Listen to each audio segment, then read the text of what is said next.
নমস্কার। আজকের এই শুভ দিনে, নতুন স্বপ্ন দেখার দিনে, আমাদের সাধের পাঁচফোড়নের আত্মপ্রকাশের দিন। পাঁচফোড়ন, ভারী অদ্ভুত এই নামটি, তাই না? আমরা ভারতীয়রা তো প্রায় প্রতিদিনই আমাদের রান্নায় পাঁচফোড়নের ব্যবহার করি। জিরে, মৌরি, মেথি, কালো জিরে আর সর্ষে, এই হলো পাঁচফোড়নের উপকরণ। এই তথ্য তো আমাদের সকলেরই জানা। এই পাঁচটি মশলা আলাদা আলাদাভাবে যেমন প্রয়োজনীয়, ঠিক তেমনি একত্রে এদের স্বাদ রান্নায় যোগ করে এক অতুলনীয় মাত্রা। ঠিক এইভাবেই সাংস্কৃতিক ও শৈল্পিক অঙ্গনে ৬৪ কলার অন্যতম ৫টি কলা হল নৃত্য, গীতি, অভিনয়, বাদ্য আর আলেখ্য। আমাদের জীবনে এই ৫টি শৈল্পিক কলার প্রভাব ও প্রয়োজনীয়তা আলোচনার ঊর্ধ্বে আর অবশ্যম্ভাবী। এই শুভ দিনে আপনাদের শুভেচ্ছাকে পাথেয় করে সৃজনশীলতার পথে পাঁচফোড়নের প্রথম পদক্ষেপ। সৃষ্টির কৃষ্টিতে শুভ হোক পথ চলা। শিল্পের বহুমুখী প্রতিভার স্রোত বয়ে যায়। শিল্পের বহুমুখী প্রতিভার সম্পৃক্ত সংমিশ্রণে আমাদের পাঁচফোড়ন সম্পূর্ণতা পায়। ঠিক যেমন ষড়ঋতুর সম্মিলিত প্রভাব বাঙালি জীবনে কখনো আনে দাবদাহ, কখনো বা মাটির বুক ভেজানো বৃষ্টির ধারা, কখনো শীতের রুক্ষতা, কখনো কোকিলের কুহু গান আর চোখ ভরা প্রেম নিবেদনের বসন্ত। আসুন তবে সাক্ষী হই পাঁচফোড়নের চোখ দিয়ে সেই ঋতুরঙ্গের মেলায়।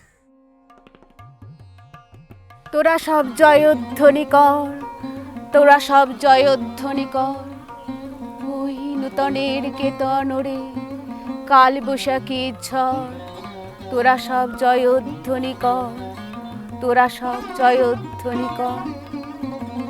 কাজী নজরুল ইসলামের এই কবিতাটি সবার মনে আছে। উনি বলেছিলেন কাল বৈশাখকে জয়ধ্বনির মাধ্যমে বরণ করতে। বলেছিলেন আমরা যেন নতুন বছরকে সানন্দে আলিঙ্গন করে নিই। কিন্তু প্রেমিকের মন আজ বড়ই তৃষ্ণার্ত। হৃদয় যেন বেদনা ভরা, দম বন্ধ করা এক ক্লান্ত পথিক। চাতক পাখির মতন আশায় বন্ধু তবে।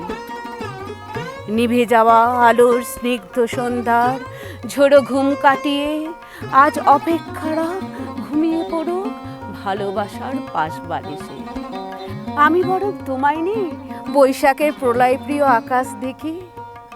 সূর্যাস্তের পরে আমাদের প্রেমামৃত নাম দুটি উড়িয়ে দিই দক্ষিণের আকাশে। বৈশাখ তুমি প্রতারক, জ্যৈষ্ঠ তুমি প্রতারক।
অন্যদিকে শহুরে নগর জীবনের শব্দ, কোলাহল, ভিড় বসতিতে পরিস্থিতি আরও বেদনাবহ। বিকৃত নগরায়নের দানবিক প্রকোপে প্রকৃতি এখানে কোন ঠাসা। শ্রাবণের জলমগ্ন সুষমার বদলে নগর জীবনে যুক্ত হয়েছে শত দুর্ভোগ। তবুও শ্রাবণ ধারায় ভেসে ভেসে বৃষ্টির সাথে দেখা যায় জীবনের জলছবি। বৃষ্টির সমান্তরালে শোনা যায় দিন যাপনে টুকটাক ধ্বনিপুঞ্জ। বাস্তবে না হলেও শ্রাবণ ক্যালেন্ডারের চিত্রিত পাতায় থাকে স্মৃতির দিনগুলো জুড়ে। আকাশে মেঘের গর্জনে আর বৃষ্টির বুনো উল্লাস মনে করিয়ে দেয় শাওন রাতের জল ছলছল আবহ আর কারোর আশা না আসার আখ্যান। শ্রাবণ এলে কেন জানি বুকে বাজে প্রিয় কোনো নাম। বৃষ্টির মিতালিতে শোনা যায় প্রিয়তম পদশব্দ। এ ঘোর শ্রাবণ নিশি কাটে কেমনে, হায় রহি রহি সেই মুখ পড়েছে মনে। বিজলিতে সেই আঁখি চমকিছে থাকি থাকি, শিহরা তো এমনই সে বাহু বাঁধনে। কদম কেশরে ঝরে তারই স্মৃতি, ঝড়ো ঝড়ো বাড়ি যেন তারই গীতি। হায় অভিমানী হায় পথচারী, ফিরে এসো তব ভবনে। শন বহে যায় সে কোথায়, নাই নাই ধ্বনি উতল পবনে হায়, চরাচর দুলিছে অসীম রোদনে।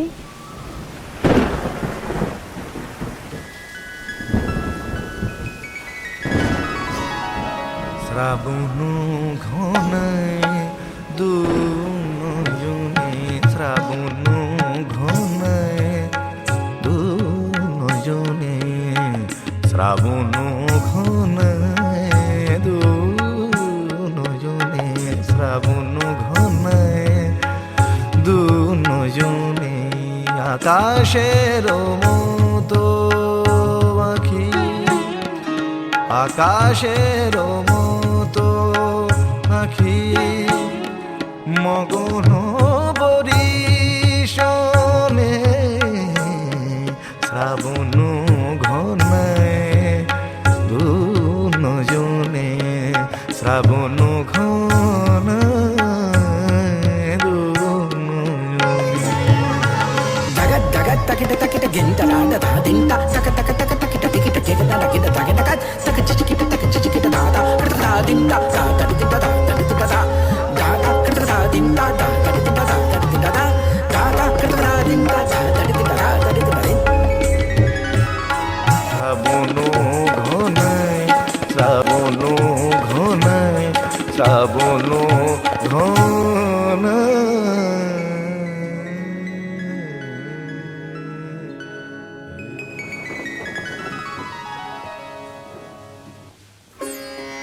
তৃষ্ণা যেন জলের ফোঁটা, বাড়তে বাড়তে বৃষ্টি বাদল। তৃষ্ণা যেন ধূপের কাঠি, গন্ধে আঁকে স্মৃতির আদল। ঝকঝকে কাঁচের মতো স্বচ্ছ নীল আকাশ, আর তার মধ্যেই নরম শিমুল তুলোর মতো সাদা মেঘমালা। এসব নিয়েই প্রকৃতি বরণ করে নেয় শরৎকালকে। বর্ষার ঝরঝর বাদল যখন বিরহকাতক প্রেমিক হৃদয়ের অশ্রু হয়ে ঝরে, তখনই সজীব প্রকৃতি এই বিরহ ব্যথায় প্রশান্তির প্রলাপ দিতে নিয়ে আসে শুভ্রতার পবিত্র ছোঁয়া। তাই হয়তো কালিদাসের কথায় প্রিয়তম আমার ওই চেয়ে দেখো নববধূর ন্যায় সুসজ্জিত শরৎকাল সমাগত। অথবা ধানসিঁড়ি নদীর ধারে বসে একাকিত্বের দুঃসহ বেদনায় কাতর রূপসী বাংলার কবি জীবনানন্দ লিখেছেন, গুনিতে গুনিতে শ্রাবণ কাটিল, আসিল ভাদ্র মাস, বিরহী নারী নয়নের জলে ভিজিল বুকের বাস। এই পবিত্র ছোঁয়ার স্নানে শুদ্ধ হয় আবেগ ভরা মন। শরৎ যেন যৌবন উচ্ছ্বাসে ভরা প্রকৃতি, যে নানান বাহারি ফুলের সজ্জায় যা সাজিয়ে তোলে তার অঙ্গ সৌষ্ঠব। মাধবী মল্লিকায়, শিউলি বেলি কাশফুলে বিমোহিত তৃষ্ণার্ত আঁখি। মোহনীয় রূপ ও রসে ভরা শরৎ যেন স্নিগ্ধতায় মুগ্ধতায় প্রেমের রানী। শরৎ তোমার অরুণ আলোর অঞ্জলি, ছড়িয়ে গেল ছাপিয়ে মোহন অঙ্গুলি। শরৎ তোমার শিশির ধোয়া কুন্তলে, বনের পথে লুটিয়ে পড়া অঞ্চলে, আজ প্রভাতের হৃদয় ওঠে চঞ্চলী।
কুয়াশাচ্ছন্ন সকাল, মিষ্টি রোদের আদর, জ্যোৎস্না প্লাবিত রাত, পাতাঝরা বৃক্ষের নৃত্য, এ যেন ঋতুকন্যা হেমন্তের বৈশিষ্ট্য। এ যেন যৌবনের কাল, যেন সৃষ্টি সুখের উল্লাস। তাই তো যুগ যুগ ধরে কবিগণ হেমন্তকে তুলে এনেছেন কবিতায়। কাজী নজরুল ইসলামের কবিতায় হেমন্তের ওই শিশির নাওয়া হিমেল হাওয়া, সেই নাচনে উঠল মেতে, টইটুম্বর ঝিলের জলে, ফাটা মেঘে ফাটা রোদের মানিক জলে, চন্দ্র ঘুমায় গগন তলে, সাদা মেঘের আঁচল পেতে। কেনই হেমন্তকে নিয়ে এত হইচই? কারণ তো অবশ্যই আছে। যেহেতু প্রকৃতির নিয়মে হেমন্ত নিয়ে আসে মৃদু মৃদু হিম কুয়াশা, চারিদিকে নতুন ধানের মিষ্টি গন্ধ, সঙ্গে আনে শীতের আগমনী বার্তা। কৃষি নির্ভর জনজীবনে হেমন্ত সৃষ্টি করে আনন্দ উল্লাসের কবিতা। অভাব অনটন শেষে সমৃদ্ধির সোনালী উদ্ভাস। আবহমান থেকে হেমন্ত মানে কৃষকের মুখে অনাবিল হাসি, ধান কাটা মাড়াই নিয়ে পরিতৃপ্তির ব্যস্ততা, চারিদিকে নবান্নের পিঠে পায়েসের আয়োজন। তাই শক্তি চট্টোপাধ্যায়ের কথায় হেমন্ত যেখানে থাকে সেখানে থাকে কৌতুক গাছে, সাড়া থাকে, সচ্ছলতা থাকে, মানুষের মতো নয়। ভেঙে ভেঙে জোড়ার ক্ষমতা গাছেদের নেই। হেমন্ত বার্ধক্য নিতে আসে, খসায় শুকনো ডাল, মরা পাতা, মোড়কোটে বাকল, এইসবের উৎসবে ধ্বনিত হয় প্রেমিকের আত্ম উপলব্ধি। মনে জেগেছে প্রেম, জেগেছে নতুন ছেলে মানুষই স্পর্শের বিহ্বলতায়। অঘ্রাণ এসেছে আজ পৃথিবীর বনে, সেসবের ঢের আগে আমাদের দুজনের মনে হেমন্ত এসেছে তবু।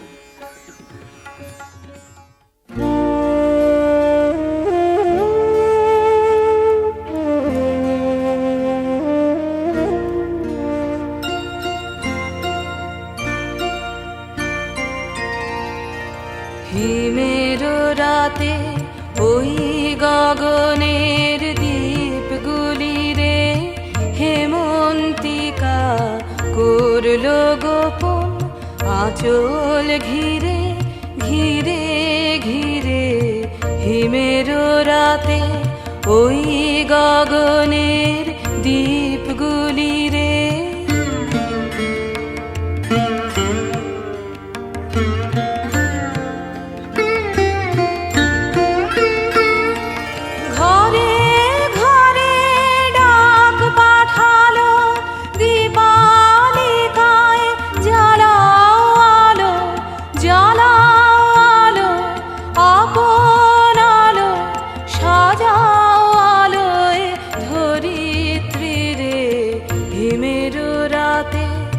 ওই গগনের দ্বীপগুলি রে।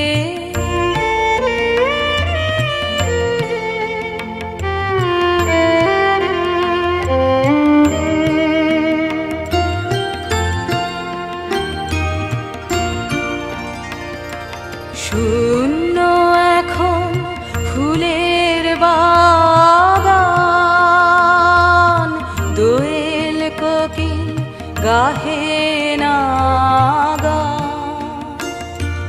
কাশ ঝরে যায় ঝরে যায় ঝরে যায় নদীর তীরে, যা অবসাদ বিষাদ কালো দীপালিকায় জ্বালাও আলো জ্বালাও আলো আপন আলো, শোনাও আলোর জয় বাণী রে।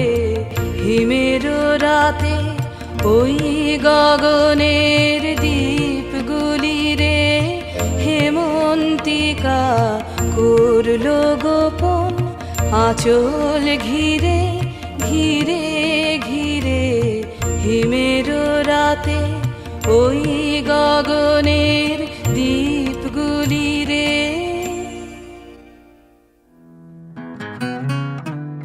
হেমন্তের পাতা ঝরা পথে গুটি গুটি পায়ে এগিয়ে আসে শীত। কুয়াশায় ঢেকে যায় চারিদিক। অসহায় সূর্য উঁকি দেয় ম্লান মন খারাপ নিয়ে। চাদরের মাঝে পরম উষ্ণতা খোঁজে গায়ের গন্ধ। প্রেম আর শীত ঋতু যেন একে অপরের পরিপূরক। এক আবেগপ্রবণ একাকী প্রেমিকের হৃদয় স্পন্দনের বেসুরো বেদনাকে শীতকাল যেন সুর এনে দিয়েছে। এই ঋতুর ভাবাবেগ বুঝতে হবে কবির কথায়। অনাদিকালের হৃদয় উৎস হতে আমরা দুজনে করিয়াছি খেলা কোটি প্রেমিকার মাঝে। বিরহ বিদুর নয়ন সলিলে মিলন মধুর লাজে। পুরাতন প্রেম নিত্য নতুন সাজে।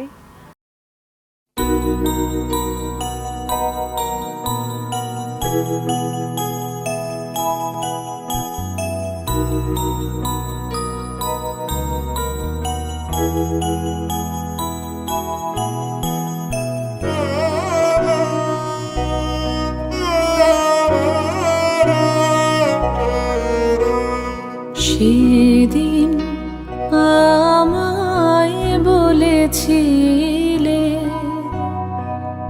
আমার সময় হয় নাই সেদিন আমায় বলেছিলে ফিরে ফিরে চলে গেলে তাই সেদিন আমায় বলেছিলে আজি এলো হেমন্তের দিন কুহেলি বিলীন ভূষণবিহীন বেলার নাই বাকি সময় হয়েছে নাকি দিন শেষে দ্বারে বসে পথ পানে যাই সেদিন আমায় বলেছিলে আমার সময় হয় নাই সেদিন আমায় বলেছিলে। শীত যেন বিদায়ের সুর। শীত যেন কেড়ে নেয় সব। পরের জন্মে বয়স যখন 16ই সঠিক তখন আমরা প্রেমে পড়ব। মনে থাকবে বুকের মধ্যে মস্ত বড় ছাদ থাকবে। শীতল পাটি বিছিয়ে দেব। সন্ধে হলে বসবো দুজন।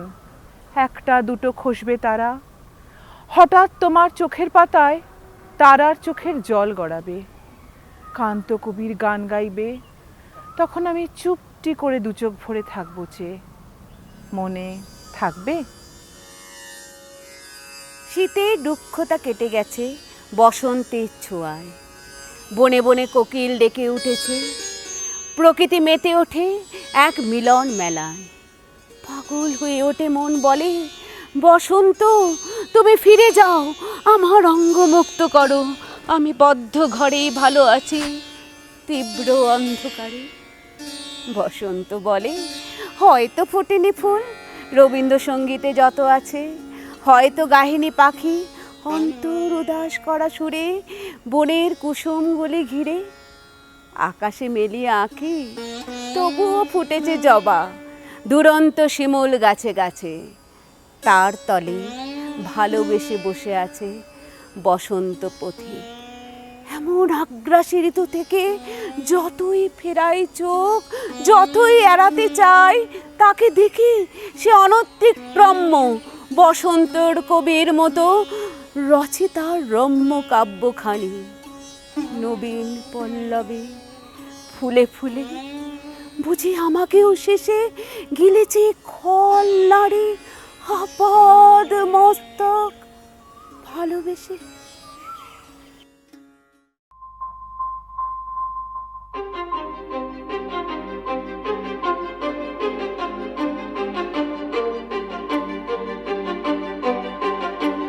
কিছু স্বপ্ন, কিছু মেঘলা, কিছু বই টই ধুলো লাগা, কিছু ইচ্ছে সারা দিচ্ছে এই বসন্ত রাত জাগা।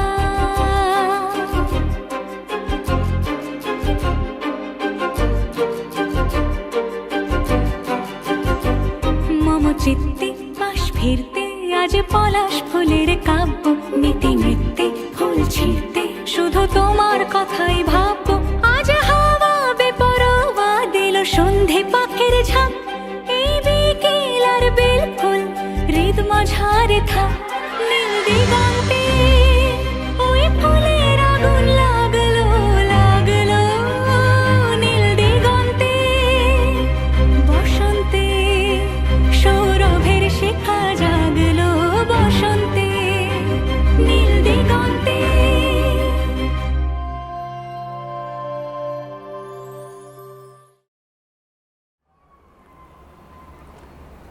অবশেষে প্রেমিকের উত্তর, ভালো যদি বাঁচতে চাও বসন্তে নয়, সেদিন এসো যেদিন প্রখর রৌদ্র, তাহলে বুঝিব সুখ খোঁজনি তুমি, আমার সাথে তুমি হতে এসেছো দগ্ধ।